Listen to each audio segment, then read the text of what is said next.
నమస్కారం ఘంటారావానికి స్వాగతం ముందుగా ప్రధాన అంశాలు కడప జిల్లాలో చంద్రబాబు విస్తృత పర్యటన తెదేపాలో చేరిన వైకాపా ఎంపీటీసీ జెడ్పీటీసీ సభ్యులు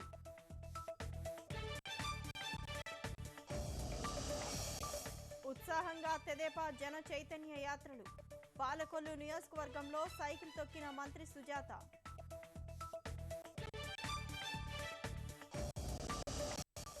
ఎస్ఐ రాత పరీక్ష అభ్యర్థుల కోసం హెల్ప్ లైన్ ఏర్పాటు మెయిల్ అడ్రస్ ఇస్తే హాల్ టికెట్ పంపేలా ఏర్పాట్లు హైకోర్టులో ఖాళీలపై సుప్రీం ప్రధాన న్యాయమూర్తి అసహనం ట్రైబ్యునళ్ల బాధ్యత చేపట్టేందుకు ఎవరూ రావడం లేదని ఆవేదన ఫెడల్ కాస్ట్రో మృతికి ప్రపంచ దేశాల నివాళులు డిసెంబర్ 4న అంత్యక్రియలు